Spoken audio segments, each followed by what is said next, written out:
This is where Julius Caesar made two unsuccessful attempts to invade Britain in 55 and 54 BC. In both cases, he met fierce opposition and was forced to leave within a year. Nearly 100 years later, the Romans finally arrived on these shores. They discovered a society thousands of years older than their own. Why was this country so desirable that Roman emperors risked so much to conquer it?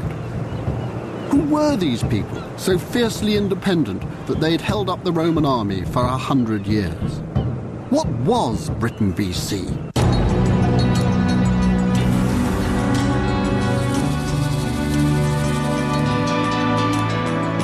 I've been studying the archaeology of pre-Roman Britain all of my life. And one of the reasons I'm so fascinated by the subject is that I wasn't taught it at school. As a nation, we reject our ancient past, believing that our proper history started with the Romans. But there's an unexplored story to tell, the story of Britain BC.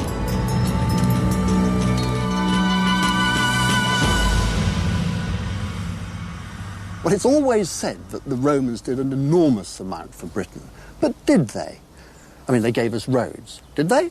I don't think they did at all. We had perfectly good roads before the Romans came. They gave us language. No, they didn't. We had a perfectly good language before the Latin arrived. They gave us laws. No, our laws weren't written down, but we had them. So they gave us civilization. No. They didn't give us civilization. We were civilized before the Romans came here. It was the Romans who started all this barbarian nonsense. Their armies marched their way across Europe, labeling everything they saw uncivilized. Britain was considered to be particularly backward and strange.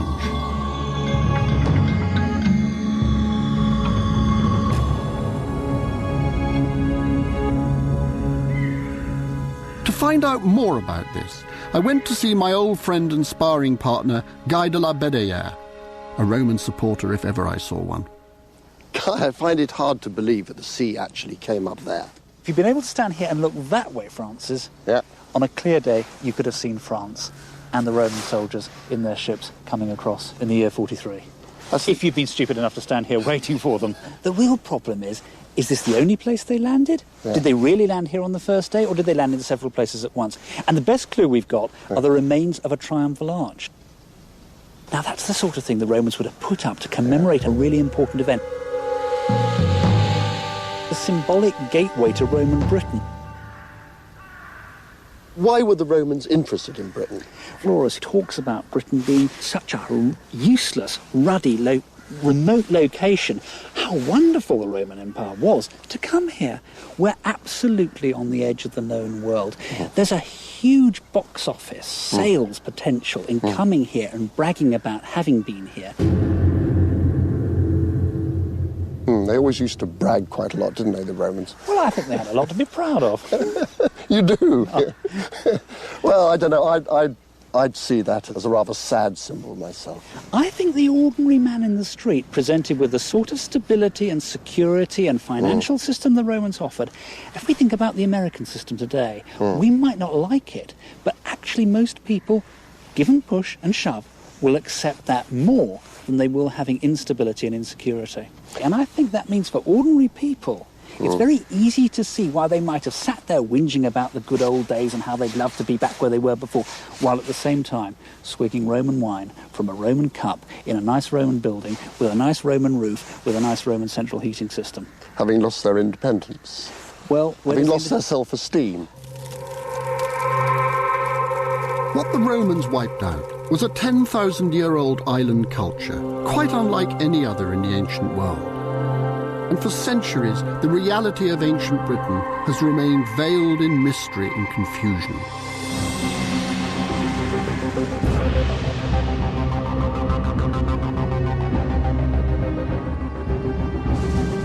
The sheer energy of this culture is embodied for me by Maiden Castle in Dorset. This hill fort was seen as a site of a battle between the Romans and the Britons. In fact, it tells a much older story.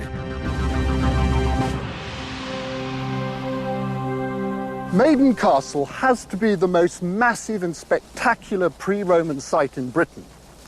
And it's come to symbolise the vanished world of the Iron Age. But it was never as simple as that. This site was actually occupied for 4,000 years before the Roman invasion. This is a huge stretch of time, which spans all the archaeological eras. The great hill fort defences were built in the Iron Age, which began 700 years before the Roman invasion.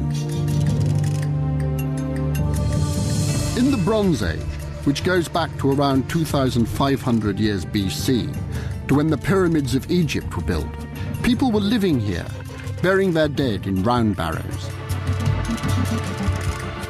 And we know for a fact that a ceremonial meeting place was constructed here around 4000 BC, right back in the Stone Age. The Stone Age is the longest archaeological period and dates back to when humans first walked the earth, some 2 million years ago.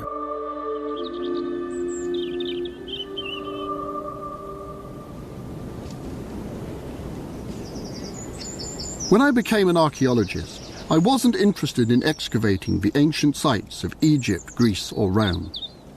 I wanted to investigate the far more mysterious story of ancient Britain. This story is not told in our history books. It's not even in the national curriculum.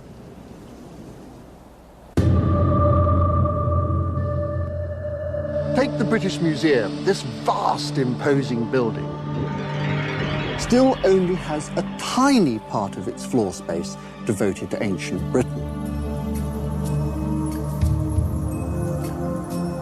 Yes, this is a great Roman gallery that really represents wonderful treasures from Roman Britain. Fabulous material, all that glass and silver. It says a great deal about Roman Britain. This is back into barbarian Britain, isn't it? I feel more at home with this. Absolutely.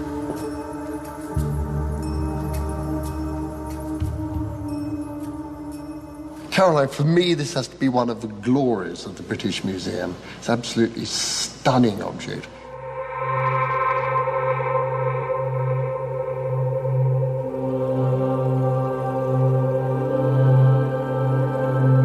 How come we haven't got more British prehistoric stuff on display? Before about 1850, the world that's perceived by the British Museum collecting was one of Greek and Rome, of the Bible lands, of ancient Egypt, and then the Oriental. And the native artefacts of Britain, our own, if you like, dirty, grubby native history, simply wasn't considered to be important. So this would be considered barbarian stuff and not worth displaying? Totally barbarian. And in fact, the empire was busy having conquests over people bearing shields like that. Of course, it wasn't considered to be very sophisticated.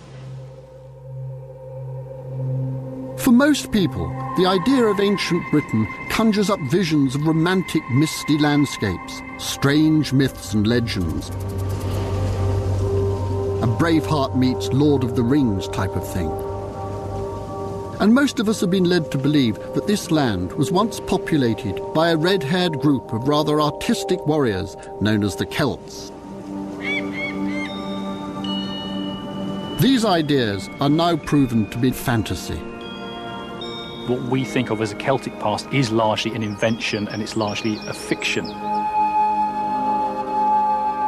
The term Celtic we can trace back to at least 400 or 500 BC, but it seems until about 1700 never to have been used about the people of Britain or Ireland. It's always just used of people living actually on the continent. At that time, people were starting to understand that there were important connections between our prehistoric ancestors in Britain and those on the continent. And in the first instance, people came to understand that their languages had apparently been similar. From that, people started to use this linguistic term as an ethnic label.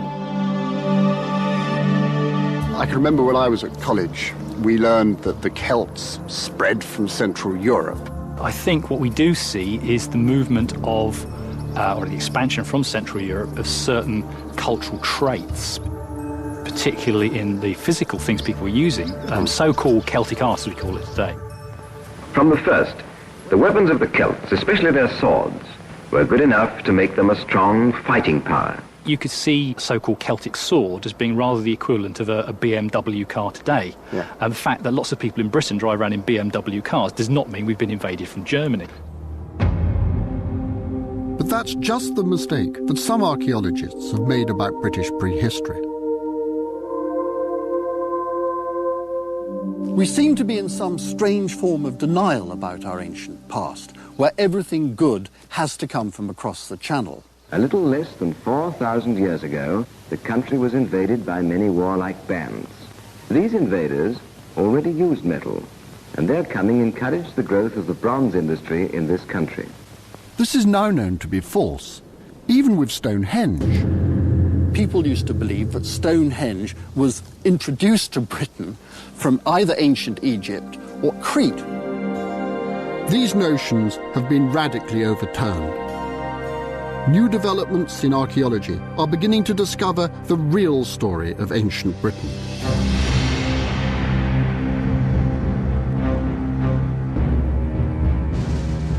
Separated from the rest of Europe, Britain developed in a unique and particular way. It is this uniquely British culture, unique in its beliefs and rituals, in its houses and monuments, in its technology, agriculture and industry, and in its emphasis on family and ancestry, that I want people to rediscover.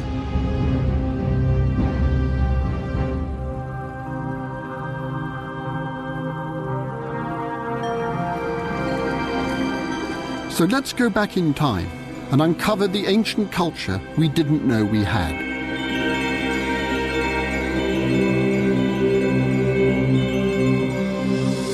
The Iron Age only lasted for 700 years before the Romans came.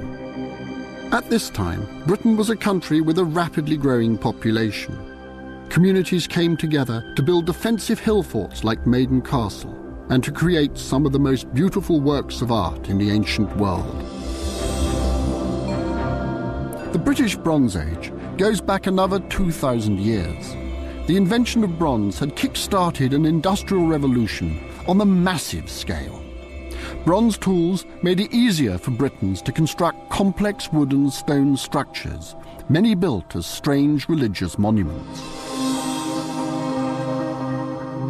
The Stone Age occupies the remaining years and takes us right back to when this country first became an island. And it was in the Stone Age that Britain discovered something which was to transform life on this island forever. The invention of farming has to be the single most important development in human history. Once people had gained control of food production, their lives changed beyond recognition. It became possible to settle down and construct fixed societies. Farming was the key to our prosperity. I think that's it, straight ahead. It was an ancient British farming community that I discovered in East Anglia. While I was looking at some aerial photos of Flag Fen, I noticed something very unusual. 2 parallel crop marks caused by ancient ditches of some kind. What I was to find here clashed with conventional ideas about the origins of farming. To explain, I must go right back to a time when Britain wasn't even an island. It's 10,000 years ago, and we're at the end of the Ice Age. As the ice melts, sea levels rise. Britain is becoming an island, isolated from the rest of Europe. Our isolation persuaded archaeologists that all new developments must have come from abroad. This revolution, the beginning of farming, did not take place in Europe, but in the Near East, in the river valleys and along the coastlines shown on this map. These new farmers gradually migrated westwards across Europe. When I was a student, we were taught that farming arrived pretty well fully formed from the eastern Mediterranean, and it had spread across Europe around 5000 BC. We were running around in skins, being sort of hunters and gatherers, sort of savages, if you like. And then suddenly this enormous improvement arrived, and people even called it the Neolithic or farming revolution. And things changed overnight, and it was dramatic and wonderful. This great revolution was the most important change in all human history. But there was no such revolution, because the origins of farming had been forming in this country for thousands of years. New research now proves that right from the beginning we did things rather differently. 9,000 years ago, in the Vale of Pickering, Yorkshire, there was a hunting and living site on the edge of a huge post-Ice Age lake. Star Kar was inhabited by humans 4,000 years before the pyramids were built. What was found has made me even more certain that the origins of British farming lay on British soil. Tim Shadler Hall has excavated here. So we're in the middle of the lake, are we? Yeah. Prove it. Well, I can prove it in all sorts of ways, but this is basically filled with peat. If you stand there, Ooh. you can feel the peat. It's like being on jelly. It's about 3 Do it meters. again, that was rather good. It's about Whoa! 3 meters of peat, which is the whole history of the lake. That's fantastic. Where does it stop? Stops just as the ground rises, and the site we're going to look at is just beyond there. Right, let's go for it. Huge numbers of animal bones were found here, and amongst these were dozens of dog bones. Now we're actually reaching the level at which all the occupation at Star Kar took place. In fact, we're almost on the site. Because it's a lot less bouncy. Well, there's no bounce at all, because it's hard ground. You know, we've got the lake behind. Yeah. We would be coming into a sort of reed swamp. Yeah. And then you'd be right through into open water. Open water. You've got a perfect landscape. You've got open water, you've got lowland, you've got potentially good grazing, you've got wood, you've got lots of areas where you can find wild animals, and the lake never goes away.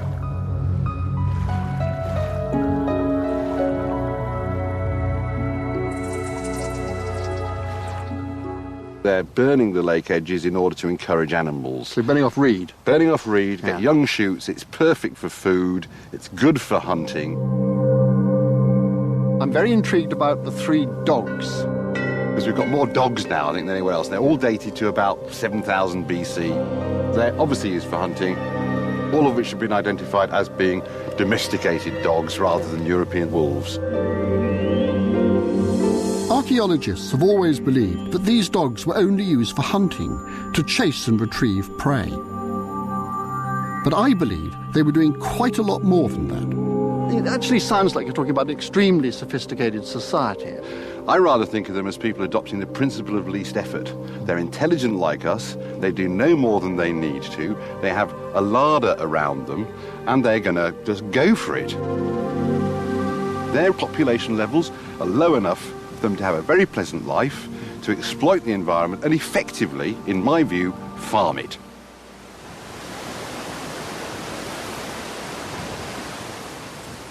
I was delighted to find this out at Star Kar. Years of working as a sheep farmer had already convinced me that these prehistoric dogs would have been used not only to hunt, but also to herd prey, just like sheepdogs do today.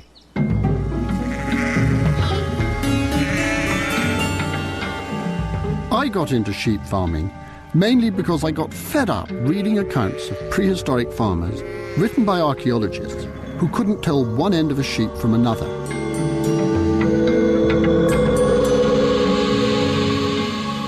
I bought a small farm and started to use ancient techniques. I soon found that it was no good without a dog. If I didn't have a dog, the sheep were running all over the place. But I read in all the textbooks that prehistoric sheep can't be worked by a dog. But my ancient primitive sheep hadn't read the textbooks.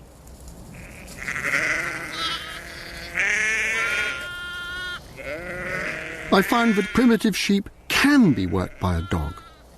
My sheepdog Jess is not very different from the dogs whose remains were found at Star Kar. Don't forget that border collies are actually descended from wolves like all other dogs. What Jess is doing now is she's rounding up the sheep to bring to me the top dog in her mind to kill. I'll then kill the prey, in her mind, and then I'll throw it to the other wolves in the pack. Now, there isn't a huge difference between what I do with Jess and what the people at Star Car 9,000 years ago would have done with their hunting dogs. Look back! Look back, Jess! Essentially, we are both manipulating animals for our own use. Stay there. So the difference in that case between hunting and farming is really remarkably slight. The dog bones found at Star Car prove that the ancient Britons were managing animals 4,000 years before the so-called farming invasion. Within Cheddar Gorge are some of the oldest caves in Britain.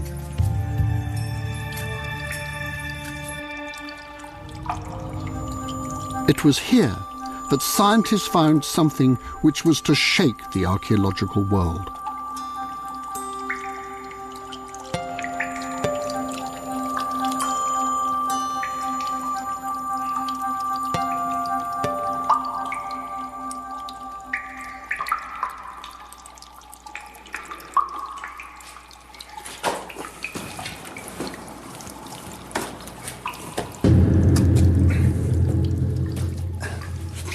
This is where Arthur Goff discovered what is still the oldest complete skeleton in the British Isles.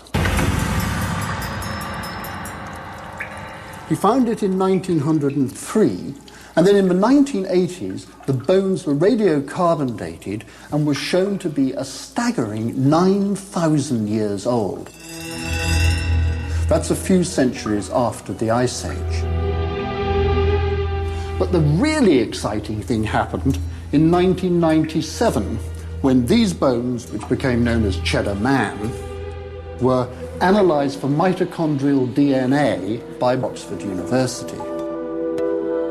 Unlike regular DNA that combines genetic matter from both male and female parents, mitochondrial DNA is only inherited through the female line. Mitochondrial DNA you only get from your mother. So I got mine from my mother, who got it from her mother, who got it from her mother, who got it from her mother. So there's an unbroken line stretching way back into the past. Because this mitochondrial DNA changes very little over the generations, it's an excellent way of tracing origins.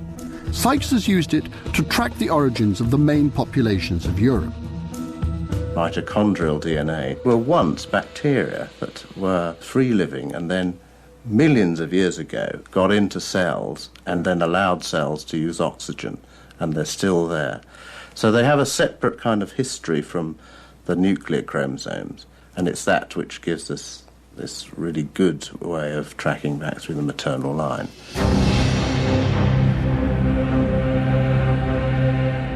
What astounded the archaeological world was that Cheddar Man's DNA was identical to that of a number of people living in the local area today. It brought home the point that it was almost exactly the same as somebody living in the same village. So the DNA from those really old specimens, and Cheddar Man 9,000 years old, is identical to the DNA in people living in Britain now. This set the archaeological world twittering, because the textbook said that the native Ice Age inhabitants had all been driven away by waves of people coming from the continent who brought with them farming.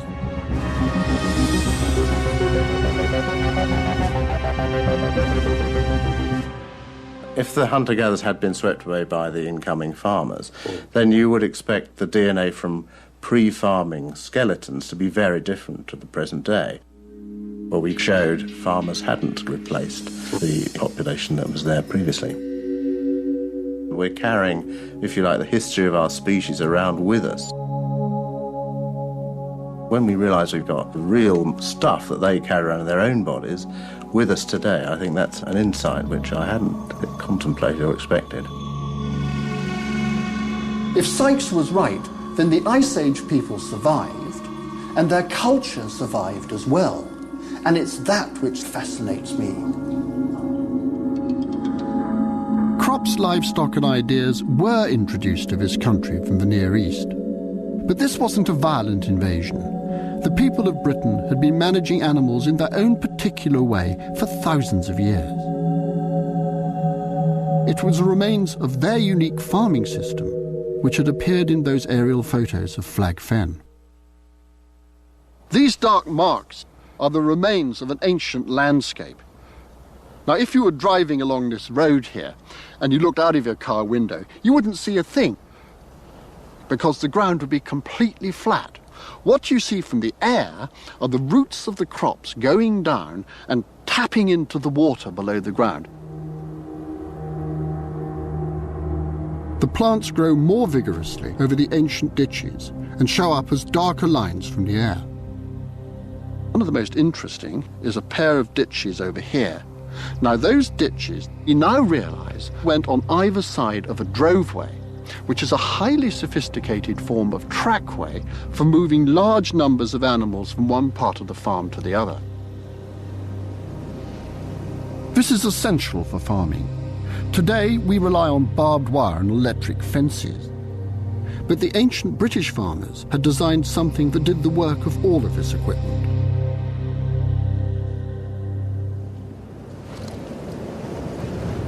This is a droveway, and it's reconstructed exactly as it would have been in the Bronze Age, with ditches and hedges on either side. Now, it was intended to drive animals, hundreds of them, from one part of the farm to another. And it was in use for about 1,000 years, so it must have worked really well. There are field systems like this right across Britain, but they are nowhere to be found on the continent.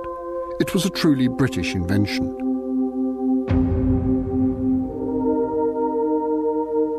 The unique style of farming in Britain gives us a special opportunity to understand how society was organised. Now, essentially, everything was small scale and based on cooperation between the different farming families.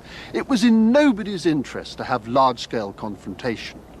And until the 6th centuries or so before the coming of the Romans, there were no kings, princes, or powerful controlling elites. Those are the Great Orme Bronze Age copper mines, and this has to be the maddest way to view an archaeological site. This railway was built in Victorian times. The mine down there is from a far earlier industrial age. It was discovered in North Wales, on the peninsula of Great Orme. The introduction and use of bronze around 2500 BC had a colossal impact. This was the first true age of metal. Bronze is strong but very malleable. These new implements were capable of so much more than the tools of the Stone Age. This really was Britain's first industrial revolution.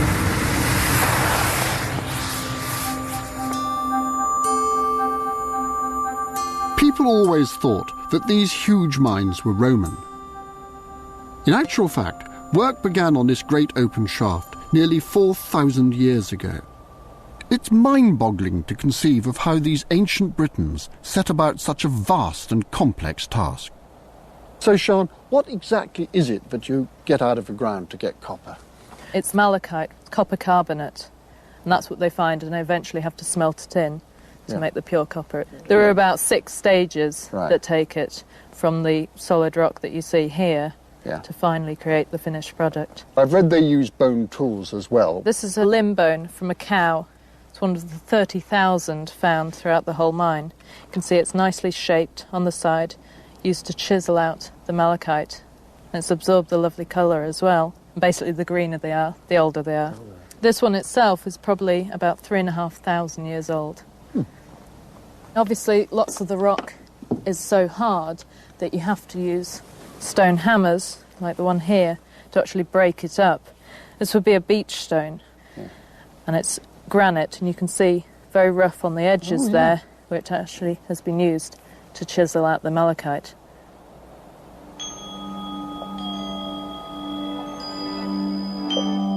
This is the Great Open Cast, where they started their mining, 1860 BC. They got the easier copper on the surface, and as it became more scarce, were forced to dig further and further down.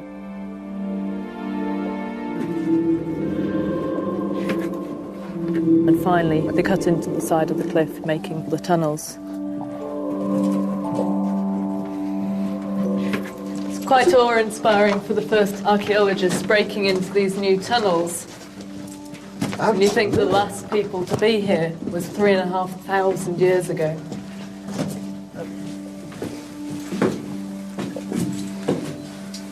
Oh, that looks a bit good, a bit dark and mysterious.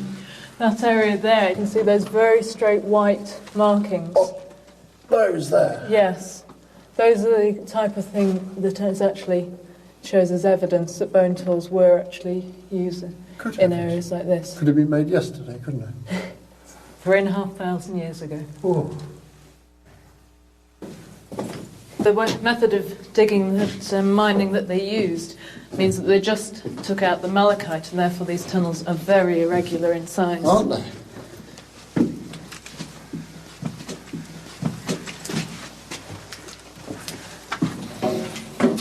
Some of the tunnels are actually so small we can't even fit into them. It's narrowing down a bit, right? So this is the main passage, is it? Yes, what's particularly interesting in this area is the tunnel up here. It's one of the ones we believe dug out by 5 or 6 year old children. So complete with 2 5 or 6 year old sized hammerstones.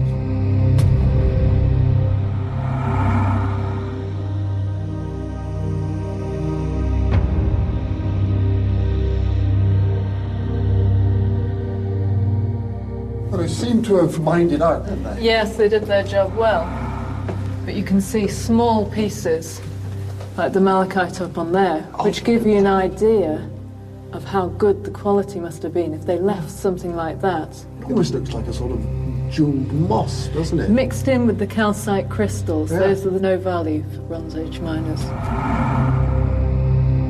4 miles of tunnels have already been revealed at Great Orme, and it's estimated that there are 30 miles waiting to be discovered. How long did it go on for? Straight through until 500 BC. Good grief. Mining about 2,000 tonnes of copper. Tons of copper. Well, how many axes would that have made? About 10 million, roughly, depending on size. Grief. When you think of the population of Britain at that time, they have to be trading them out with the rest of the continent. This is an incredible scale of production for a population that may never have exceeded 100,000.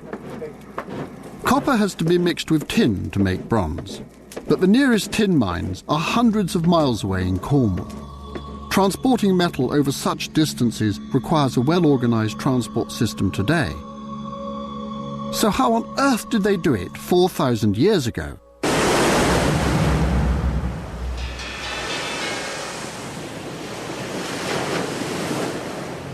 Ten years ago, archaeologists in Dover came across a remarkable discovery.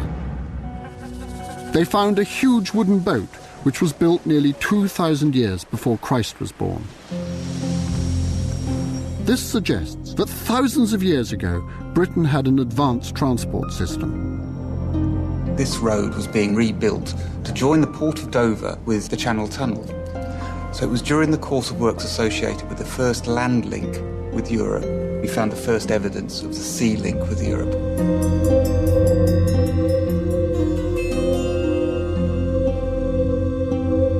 The timber was darkened. When we first found it, it was a very light golden brown colour, just like fresh oak. Beautiful thing. Huge logs. Trees like that just completely disappeared from Western Europe. For all its complexity, what you're really looking at here is basically 4 pieces of wood. 2 bottom planks and 2 side planks. But what they've done is taken a half log and then cleaved and hewed it down, leaving these shapes standing out of the wood, but to such tolerances they had to match up as mirror images of themselves, so the whole thing can be fitted together. If they don't match up, the boat doesn't work. This is a Bronze Age boat. There is no metal whatsoever. There were no nails or anything like that. How did they join the various planks together? There were 2 techniques. The bottom planks along the middle there are joined by timbers hammered through those rails, you see, that were left up standing. So that held together the bottom of the boat. The sides of the boat, what they've used here is twisted twigs of yew and literally sewed the planks together, just like you would sew two pieces of cloth together. Yes.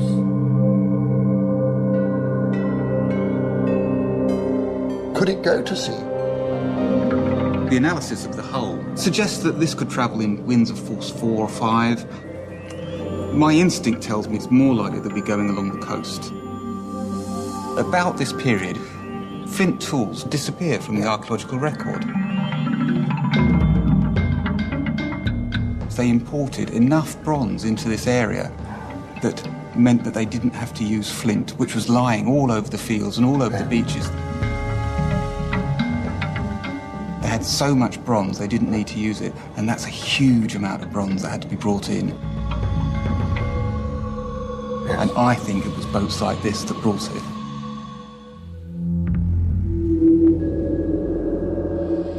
The image of a Dover boat transporting goods around the coast of Britain shows a country unlike the primitive society we had once imagined. This was not a misty island of disparate tribes living in isolation, but a thriving maritime society with a network of trade routes which could also aid the spread of ideas. And ancient Britain was a country with some intriguing ideas. Here we have a little cache of stone hammers, unused, that they actually have placed as some sort of votive offerings. 4,000 years ago, they believed that copper grew. When something grows, you need to keep feeding it to keep it growing in this area. You sometimes find stashes of animal bones in nooks and crannies. They're leading a dangerous life, They are, so you need to have the gods on your side.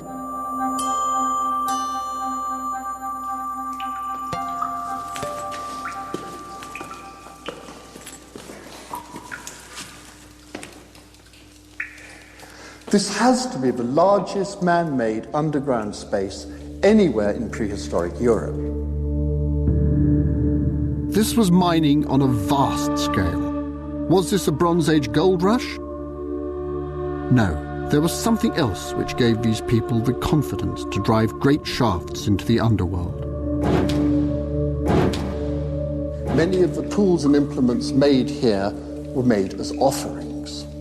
The mine itself is not just a place of work. And many of the corridors and passages here have offerings in them. There's a great deal of evidence beginning to accumulate that people in the Bronze Age believed in a supernatural world below the ground.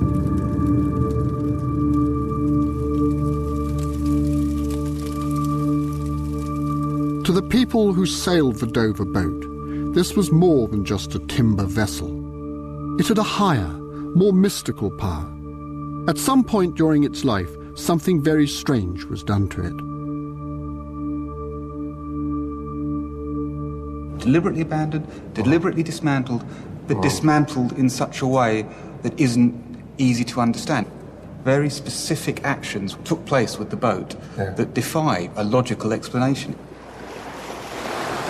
I'm more and more inclined to believe that something very special is happening when this boat is abandoned.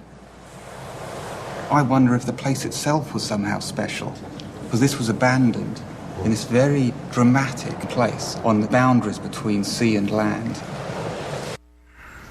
When the Romans invaded in the year 43, they discovered a religion that was thousands of years old. It's often believed that the Romans were not interested in the pagan rites of the ancient Britons. But writing in his book on the Gallic Wars, Julius Caesar is clearly fascinated by a group of politically active priests known as the Druids. Caesar is convinced that this group had its origins in Britain. The Druids are engaged in things sacred, conduct public and private sacrifices, and interpret all matters of religion. One of their leading tenets is that souls do not become extinct, but pass after death from one body to another. Thus men are excited to valor, the fear of death being disregarded. The British Museum contains a strange relic from the period in which Caesar is writing, a body found in a peat bog in Cheshire. He was done to death in a terrible way. He was, first of all, struck on the head with a narrow-bladed axe. Yeah. That apparently didn't kill him because the edges of the wound were swollen, so that he survived a little bit. He was then garroted, and they inserted a stick at the back of the neck and twisted it round, and then they jerked it so that his spine was broken, and that killed him. They carried on and cut through the jugular vein and bled him.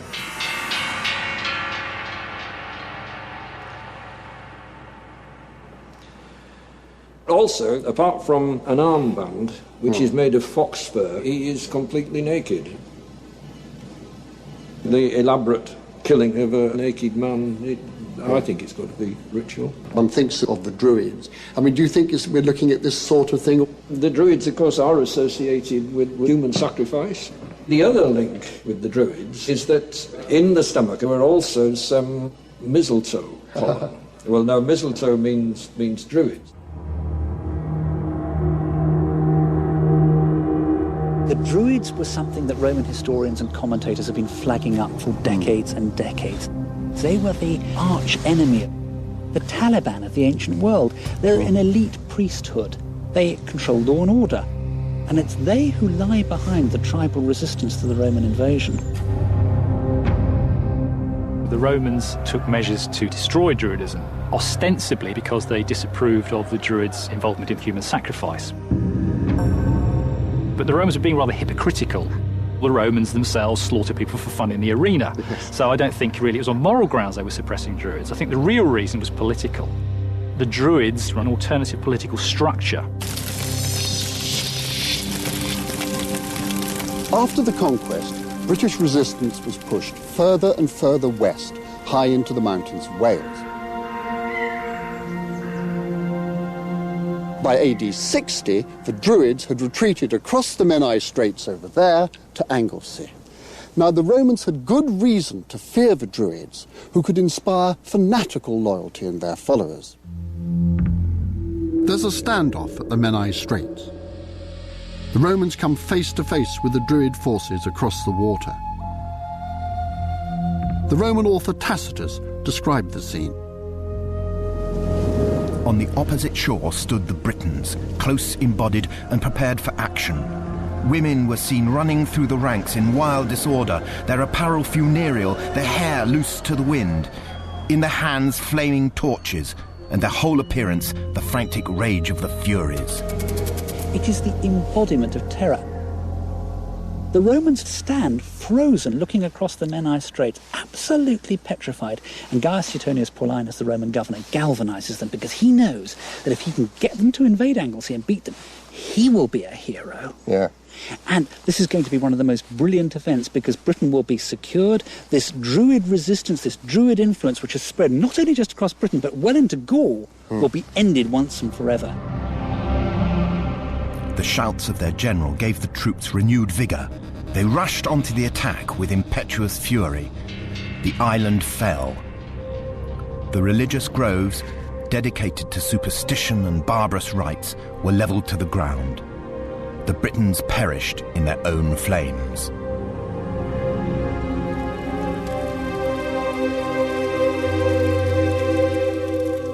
But of course the Roman governor has made a huge political blunder because something else is going on behind him a few miles away. What the Roman generals had neglected in their eagerness to destroy the Druids was the revolt of Boudicca. The furious warrior queen amassed an army and sacked the towns of Colchester and London. This is the most terrible event in Roman Britain's history. And so the whole of southeastern Britain goes up in flames, while Suetonius Paulinus, with most of the Roman army, is fighting a war in northwest Wales, a difficult place to get back from quickly today, let alone in the year 60. Why did the Romans risk such a humiliating defeat in the south in order to suppress a bunch of strange priests in Wales? What powers did this religion hold?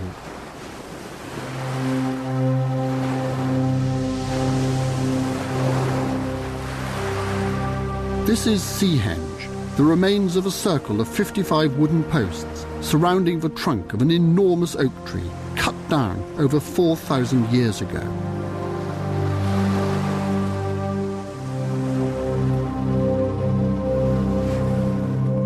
It was some distance inland when it was made. The huge tree trunk at the centre of this extraordinary shrine was turned completely upside down before it was placed into the ground. I am certain that the people who did this believed in another world, another dimension beneath the ground. When the Romans invaded, Britain was no barbaric outpost, but a fertile, industrious nation, separated from the rest of Europe, which flourished in a unique and spectacular way. But the Romans also discovered something else. These were people so brave in battle, it was as if they had no fear of death. The Romans dismissed this as the unthinking courage of savages. But they were wrong. The people of ancient Britain had a system of belief which had helped them come to terms with their own mortality.